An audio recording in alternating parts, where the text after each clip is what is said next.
So let's go to Chucky now. Charleston, sorry for throwing you a curveball. We're staying with you. How are you, number 39? Saskatchewan?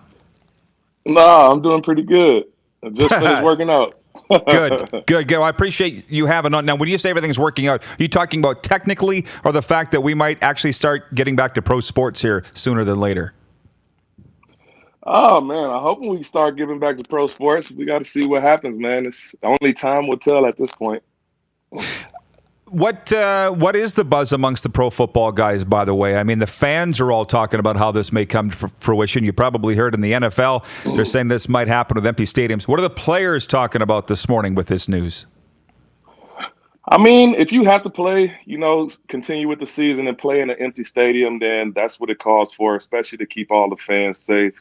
And I think the players are willing to go out there and do what they can to, still perform because, this is our job too. So we still got to be able to provide for our families just like everyone else. So, I mean, it's rough times right now. It never happened before. So really everybody's just playing it by ear and just, taking it week by week, day by day, and hopefully things start improving over time. Well, it's interesting you say that. You played in the NFL. The guys, pro athletes are pro athletes. So some guys are willing to go away for a period of months. Some aren't. LeBron's saying he would not leave his family for that amount of time. Others are saying, you make $32 million a year, LeBron. Easy for you to say that. You can stay home.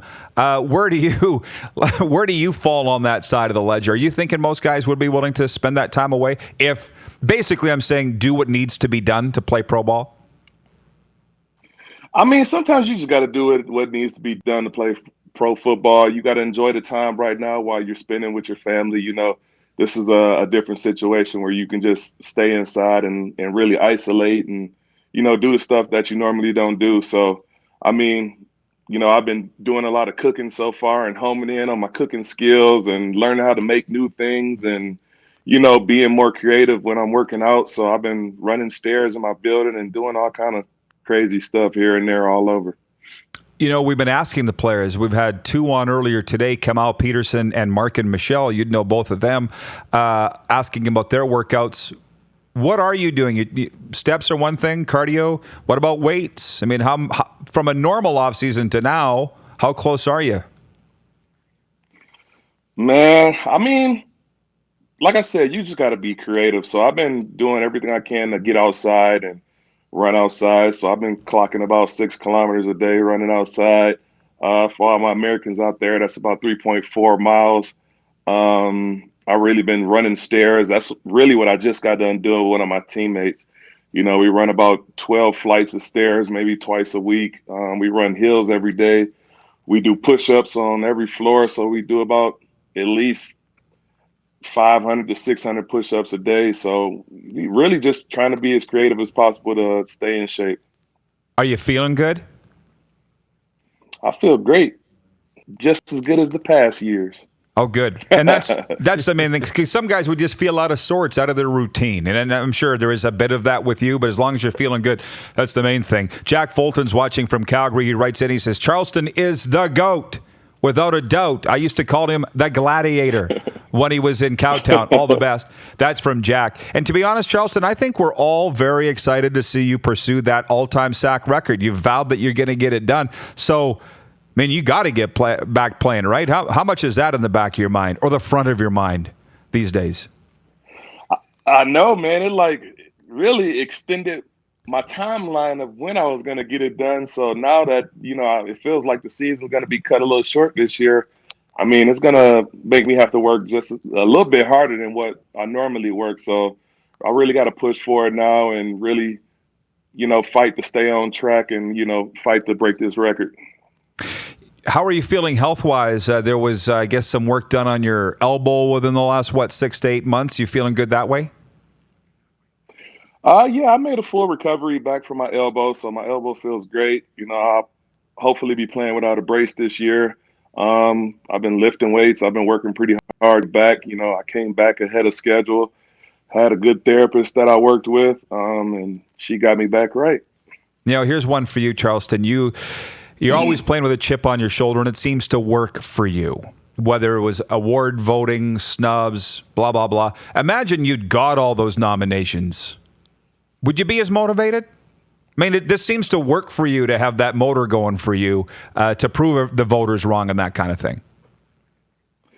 I mean, yeah, man, if I would have got him, I'd still be working just as hard, man, because I'm playing this game with a chip on my shoulder, and I play with a certain level of intensity. And, once you lose that level of intensity that you used to play at, that's when you need to start considering retiring.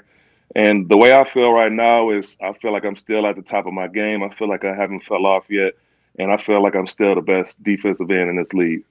Well, what motivated you back in the day, just proving that you belong? Because now you're hearing the naysayers, the age and so forth. We all know the story that you were, cut in Calgary and then brought back. I mean, has the motivation changed over time? Yeah, the motivation shifts. I mean, who would have thought I would have even made it this far into the league? I didn't. My mindset wasn't making it to 12 year CFL. My mindset when I first started off was to, play a couple years in the CFL, go straight to the NFL and stick down there. But, life happens and that didn't happen for me. So I had to really, change my way of thinking and said, okay, if I'm going to give up all these dreams of making it to the NFL, I guess it's time to focus in on, being the best I can be in the CFL. And that's really what I did. The audio was breaking up there, or the video was getting choppy. The audio was fine. Do we have Charleston? Because I only had one more question for him. Yeah, you can hear me fine. Charleston, how much are you missing doing the community appearances? Because you said a really neat thing to me at the Kinsman dinner in Saskatoon. You do it because you want to give back because you've been real lucky. And you're going on that tour of schools and so forth, playing basketball, talking to kids. Are you missing that and getting around the province? Because I know how good it feels. I do it too, and I miss it. Yeah, I actually do miss it. I didn't get a chance to actually, follow through with a couple more schools that we had to get to talk about my anti-bullying program. Hopefully we still have opportunities to still finish that program because we will be expanding next year. So, you know what? I love giving back to the community, especially because, the fans give back to me all the time. I mean, they show up to every game. They cheer me on. If I need anything, I mean, I just got an email not too long ago from two wonderful fans who I tweeted out joking around that I needed some garlic bread with my spaghetti, and they told me they were going to drop some bread off to my front door. Just being loved that much, you got to be able to give back to the community as much as possible. Well, Charleston, we sure love having you here. I can't say that enough. Beth Hughes writing in, by the way, 3 hearts on the interview, Chucky. So I appreciate it. I sure loved our time we spent together in Saskatoon. I think about it often. And get back, man. I can't wait to see you chasing quarterbacks on the field. Stay safe and stay healthy. Thanks. Appreciate it. Charleston Hughes, number 39, joining us here on Video Chat. And it did get all sorted out there near the end. Easy guy to cheer for. Oh. Very marketable. Big time. I love. He's just like looking up his nose. He's down like this, just maxing and relaxing. What's with those Calgary D linemen? Devon Claybrooks was the same thing. Remember when Clay was on here? It's just like he's sitting there on the couch and he reached over, grabbed his phone, and was like, all right, we're going live with Rod now.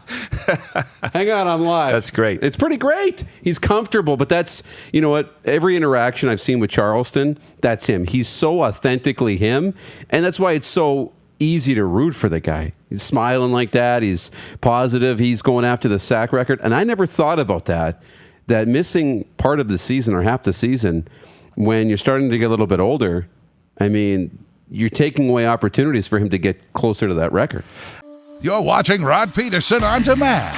For more of The Rod Pedersen Show, visit rodpedersen.com or follow Rod Pedersen on social media.